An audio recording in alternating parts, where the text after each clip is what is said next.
Right Pawan Radhakishan రావు remand కు సంబంధించి చాలా విషయాలు కూడా బయటపడుతున్నాయి.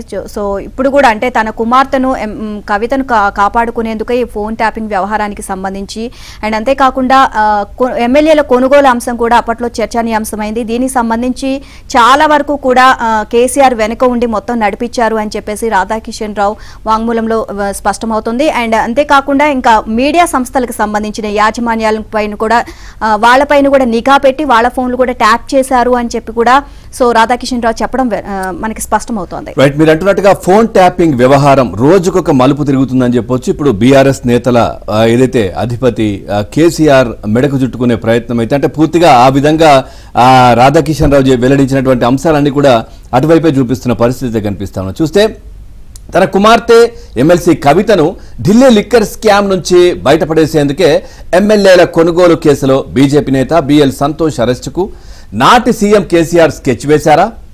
బీజేపీ అధిష్టానంతో నేరుగా బేరసారాలు ఆడేందుకే ఆ ప్రణాళిక రచించారా?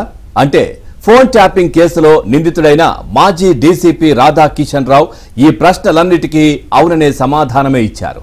కేసీఆర్ వేసిన ప్లాన్ పోలీసుల వైఫల్యంతో ఫెయిల్ అయిందని చెప్పారు. అదొక్కటే కాదు, తన నేరాంగీకార వాంగ్మూలంలో ఆయన పలు సంచలన విషయాలను వెల్లడించారు. దేశవ్యాప్తంగా సంచలనం సృష్టించిన ఫోన్ ట్యాపింగ్ వ్యవహారంలో తవ్వే కొద్దీ ఎన్నెన్నో కొత్త అంశాలు వెలుగులోకి వస్తున్నాయి. పోలీసులను పావుగా వాడుకుని బీఆర్ఎస్ అధినేత కేసీఆర్ అమలు చేసిన అనేక ఎత్తులు బయటపడుతున్నాయి.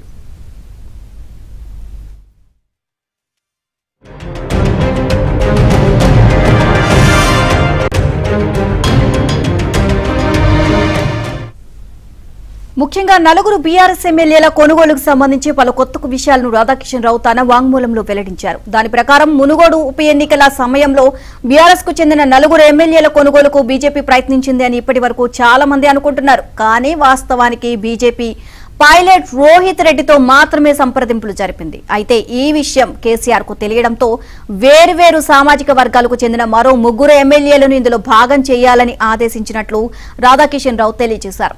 ఎమ్మెల్యేల కొనుగోలు వ్యవహారంలో కీలకంగా ఉన్న బీజేపీ జాతీయ ప్రధాన కార్యదర్శి బిఎల్ సంతోష్ ను అరెస్ట్ చేసి కవితను లిక్కర్ స్కామ్ నుంచి తప్పించడానికి కేంద్రంతో బేరసారాలు ఆడాలి అన్నదే కేసీఆర్ ప్లాన్ అని ఆయన వివరించారు. ఈ కేసుకు సంబంధించి కీలక వ్యక్తి కేరళలోని మాతా అమృతానందమయి ఇన్స్టిట్యూట్ లో ఉన్న వ్యక్తిని అరెస్ట్ చేసేందుకు సైబరాబాద్ ఎస్ఓటీ పోలీసులు కేరళకు వెళ్లగా ఆయన తప్పించుకున్నారు. దీంతో ఆయన అరెస్ట్ చేసేందుకు నల్లగొండ ఎస్పీ రిమా రాజేశ్వరి, ఇన్స్పెక్టర్ గట్టు మల్లుతో పాటు ఇతర అధికారులను చార్టెడ్ విమానంలో కేరళకు పంపారు. అయినా ప్లాన్ వర్కౌట్ కాలేదు. అంతలోనే న్యాయస్థానం ఈ కేసును సెట్ నుంచి బదిలీ చేసి సిబిఐకి అప్పగించింది. ఈ సమయంలో అనుకున్న విధంగా పని జరగకపోవడంతో పెద్ద ఆయన తీవ్ర ఆగ్రహాన్ని వ్యక్తం చేశారని రాధాకిషన్ తన వాంగ్మూలంలో పేర్కొన్నారు.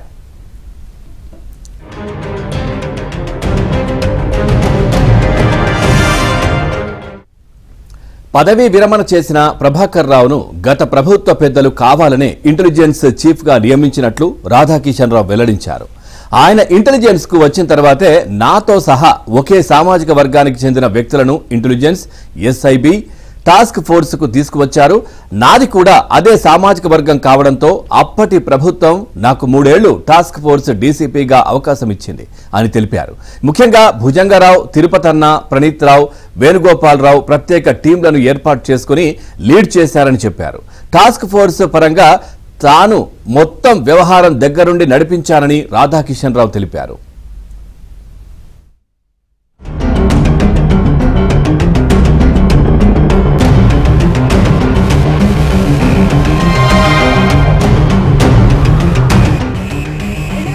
లో బీఆర్ఎస్ పార్టీని మూడోసారి అధికారంలోకి తేవడమే లక్ష్యంగా ఇంటెలిజెన్స్ మాజీ చీఫ్ ప్రభాకర్ రావు ఆధ్వర్యంలో ఎస్ఐబి టాస్క్ ఫోర్స్ టీంలు అహర్నిశలు కృషి చేసినట్లు రాధాకిషన్ రావు చెప్పారు. ఫోన్ ట్యాపింగ్ ద్వారా సేకరించిన సమాచారంతో ప్రత్యర్థి పార్టీల నాయకులకు ఆర్థికంగా అండగా నిలిచిన వ్యాపారులను గుర్తించి వారిని ఆర్థికంగా దెబ్బతీసేవాళ్లమని, వారికి డబ్బు ఎక్కడి నుంచి వస్తుందో తెలుసుకుని దాన్ని అడ్డుకొని సీజ్ చేసేవాళ్లమని వివరించారు. అలాగే బీఆర్ఎస్ గెలుపును అడ్డుకునేవారు, పార్టీ మనుగడకు ఇబ్బందికరంగా మారిన కొంతమంది ప్రముఖులతో పాటు పార్టీలోని ఉన్నా అసంతృప్తితో రగిలిపోతున్న అనుమానితుల ఫోన్లు ట్యాప్ చేసి సమాచారాన్ని ఎప్పటికప్పుడు పెద్ద ఆయనకు చేరవేశామని రాధాకిషన్ రావు పోలీసులకు వెల్లడించారు. కుత్బుల్లాపూర్ ఎమ్మెల్యేతో విభేదాలు ఉన్న సంభీపూర్ రాజు పైన, కడియం శ్రీహరితో విభేదాలు ఉన్న రాజయ్య పైన, తాండూరు ఎమ్మెల్యేతో పట్నం మహేందర్ రెడ్డి దంపతులకు విభేదాలు ఉండడంతో వారిపైన, రేవంత్ రెడ్డి ఆయన కుటుంబ సభ్యులపైన, ఆర్ఎస్ ప్రవీణ్ కుమార్, తీగల కృష్ణారెడ్డి, తీన్మార్ మల్లన్న, జానారెడ్డి కుమారుడు రఘువీర్ రెడ్డి, సరిత తిరుపతయ్య, జువాడి నర్సింగరావు, వంశీకృష్ణ, కవ్వంపల్లి సత్యనారాయణ ఫోన్లపై నిఘా పెట్టి ట్యాప్ చేశామని రాధాకిషన్ రావు పేర్కొన్నారు. బీజేపీ నేతలు ఈటెల, బండి సంజయ్, ఎంపీ అరవింద్ అనుచరుల ఫోన్లు కూడా ట్యాప్ చేశారని, వారితో పాటు ఎన్టీవీ చైర్మన్ ఫోన్లు ట్యాప్ చేసినట్లు రాధాకిషన్ రావు వాంగ్మూలం ఇచ్చారు. ఇక మాజీ మంత్రి హరీష్ రావు ఆదేశాల మేరకు ప్రణీత్ రావుతో డైరెక్ట్ గా టచ్ లోకి వెళ్లి I News MD Shravan Kumar, MLC Naveen Rao అందించిన సమాచారంతో పలువురి ఫోన్లు ట్యాప్ చేసినట్లు ఆయన వెల్లడించారు. కాంగ్రెస్ ఎన్నికల వ్యూహకర్త సునీల్ కనుగోలును ప్రణీత్ రావు టార్గెట్ చేసి కేసులు నమోదు చేశారని రాధాకిషన్ రావు పేర్కొన్నారు.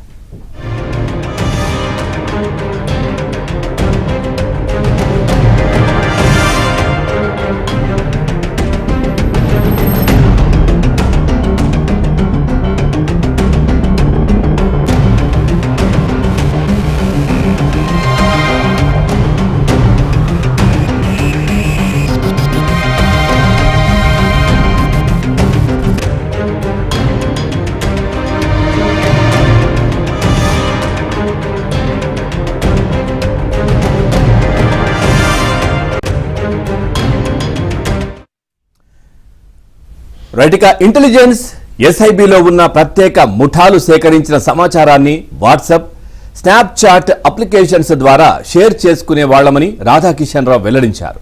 ఏవైనా విషయాలు తెలుసుకోవాలన్నా, సందేహాల గురించి మాట్లాడుకోవాలన్నా సిగ్నల్ యాప్ వినియోగించినట్లు తెలిపారు. భుజంగరావు, ప్రణీత్ రావు, తిరుపతన్న, ఇంటెలిజెన్స్ మాజీ చీఫ్ ప్రభాకర్ రావులతో సిగ్నల్ యాప్తోనే మాట్లాడేవారని వెల్లడించినట్లు పోలీసులు పేర్కొన్నారు. టెలిగ్రాఫ్ చట్టానికి విరుద్ధం అని తెలిసే తాము ఫోన్ ట్యాపింగ్కు పాల్పడ్డామని ఎస్ఐబి మాజీ డీఎస్పీ ప్రణీత్ రావు పోలీసులకు ఇచ్చిన వాంగ్మూలంలో తెలిపారు. తాము చేస్తున్నది చట్ట విరుద్ధమని తెలుసు కాబట్టి ఈ విషయంలో అత్యంత గోప్యత పాటించారమని, వాట్సాప్లో వివోఐపీ ద్వారా మాట్లాడుకునేవారమని తెలిపారు. ఇక బీఆర్ఎస్ పార్టీనే మూడోసారి కూడా అధికారంలోకి వస్తుందనే నమ్మకంతోనే ఉన్నామని, కానీ ఆ పార్టీ ఓడిపోవడంతో చట్టపరంగా ఎదురయ్యే పర్యావసనాలను ఊహించి ప్రభాకర్ రావు తమను అప్రమత్తం చేశారని, దీంతో తామందరం ఒకరినొకరు సంప్రదించుకుని అన్ని ఎలక్ట్రానిక్ ఆధారాలను నాశనం చేయాలని నిర్ణయించుకున్నామని ప్రణీత్ రావు తన వాంగ్మూలంలో పేర్కొన్నారు. ఈ మేరకు ఎస్ఐబి టెక్నికల్ సిబ్బంది సాయంతో అన్ని సర్వర్లు, కంప్యూటర్లు, ఎలక్ట్రానిక్ పరికరాల్లోని డేటా ధ్వంసం చేశామని తెలిపారు.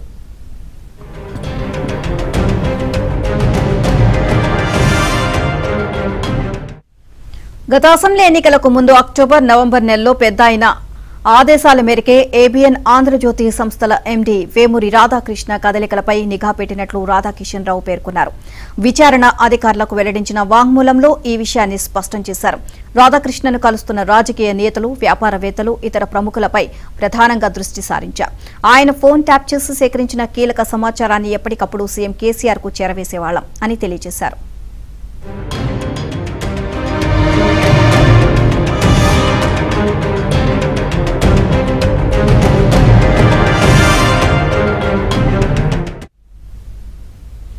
అసెంబ్లీ ఎన్నికల ఫలితాలు వెలువడిన తర్వాతి రోజు 2023 December 4న SIB chief Prabhakar Rao రాజీనామా చేశారని, తాను కూడా ఆయనతో పాటు అదే రోజు రాజీనామా చేశానని రాధాకిషన్ రావు తెలియజేశారు. ప్రభుత్వ సిమ్ కార్డును, ల్యాప్టాప్, డెస్క్ టాప్, ఐప్యాడ్ను తిరిగి ఇచ్చేశాను. నా సొంత మొబైల్ ఫోన్ను ఫార్మాట్ చేశాను. ఇక ప్రభాకర్ రావు, భుజంగరావు, తిరుపతన్న, ఇతర అధికారులతో చేసిన చాటింగ్లు, సంభాషణలు డిలీట్ చేయించాను అని వివరించారు.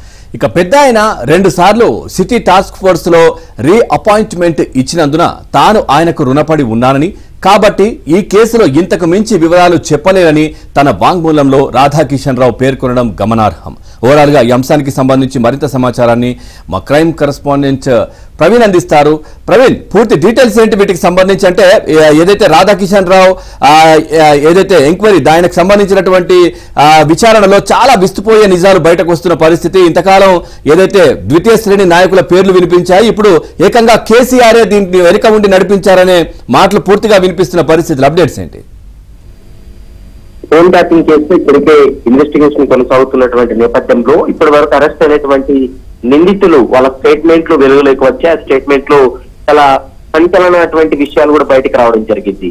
ఈ ఫోన్ ట్యాపింగ్ కేసులో ముఖ్యంగా చాలా మంది ప్రతిపక్ష నేతలు కావచ్చు, మీడియా హౌస్ ఓనర్స్ కావచ్చు, తర్వాత జ్యుడిషియర్ లో ఉన్నటువంటి పై స్థాయిలో ఉన్నటువంటి వారు, మరోవైపు రియల్ ఎస్టేట్ వ్యాపారులు, ఇతరత్ర వ్యాపారాలు చేసేటువంటి వారి పైన వారి ఫోన్లు ట్యాప్ చేసి వాళ్ళ సమాచారాన్ని అంతా కూడా టాస్క్ ఫోర్స్ డీసీపీకి చేరవేసి టాస్క్ ఫోర్స్ డీసీపీ ఎక్కడ అంటే నగదును అధికార పార్టీ నగదును ప్రతిపక్ష పార్టీలకు అందజేసేటువంటి వారిని కూడా టార్గెట్ చేశామనేటువంటి అంశాన్ని చెప్పడం జరిగింది. మరోవైపు ఫామ్ హౌస్ కేసు కూడా వెలుగులోకి వచ్చింది. ఫామ్ హౌస్ కేసు అడ్డు పెట్టుకొని కవితను లిక్కర్ స్కామ్ నుంచి బయటపడేయాలనేటువంటి ఉద్దేశంతో ఫామ్ హౌస్ డ్రామా నడిపినటువంటి సందర్భం కూడా కనపడుతుంది.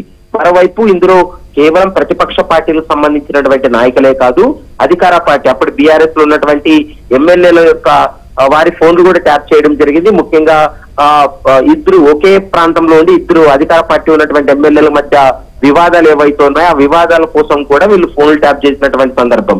మరోవైపు 4 ఎమ్మెల్యేలు బీఆర్ఎస్ నుంచి కూడా బీజేపీలోకి వెళ్లేందుకు ప్రయత్నం చేస్తున్నటువంటి క్రమంలో పైలట్ రోహిత్ రెడ్డితో పాటు మరొక 3 ఎమ్మెల్యేలకు సంబంధించినటువంటి ఫోన్ ట్యాప్ చేసి వాళ్ళ ఆడియోలన్నింటినీ కూడా ముందు పెట్టి వాళ్ళతో చర్చించినటువంటి సందర్భం కనపడుతుంది. దాని తర్వాతనే ఈ ఫామ్ హౌస్ కేసు కూడా వెలుగులోకి వచ్చినటువంటి పరిస్థితి.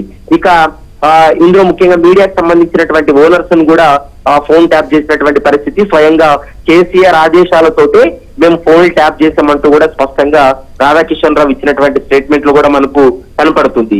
ఇక ఇందులో మరొక కీలకమైనటువంటి అంశం బిఎల్ సంతోష్ ను అరెస్ట్ చేసేందుకు ఇక్కడి నుంచి వెళ్లినటువంటి సిట్ టీం బిఎల్ సంతోష్ ను అరెస్ట్ చేయలేకపోయింది. అందులో విఫలయత్నం చెందారు. ఎలాగైనా బిఎల్ సంతోష్ ను అరెస్ట్ చేస్తే కవితను లిక్కర్ స్కామ్ నుంచి కూడా పడేయచ్చు అనేది ప్రధానంగా కేసీఆర్ ఉద్దేశం. కానీ అది అనుకున్నట్లు జరగకపోయేసరికి ఎవరైతే ఈ సిట్ అధికారులు ఉన్నారో వారిపై కూడా కేసీఆర్ ఆగ్రహం వ్యక్తం చేసినటువంటి పరిస్థితి కనపడుతుంది. ముఖ్యంగా ప్రభాకర్ రావు తర్వాత ప్రణీత్ రావు వీళ్ళ యొక్క ఆదేశాలతోటి మొత్తం ఫోన్ ట్యాపింగ్ వ్యవహారం నడిచింది. ఎన్నికల సమయంలో కావచ్చు, ఎన్నికలకు ముందు అధికార పార్టీకి సంబంధించినటువంటి వ్యక్తులు కాకుండా ప్రతిపక్ష పార్టీకి సంబంధించినటువంటి వ్యక్తులకు ఎవరెవరు ధన సహాయం చేస్తున్నారనేటువంటి అంశానికి సంబంధించి కూడా ఫోన్ ట్యాప్ ద్వారా తెలుసుకొని వారి యొక్క నగదును కూడా సీజ్ చేశామనేటువంటి అంశాన్ని అయితే స్పష్టంగా చెప్పారు.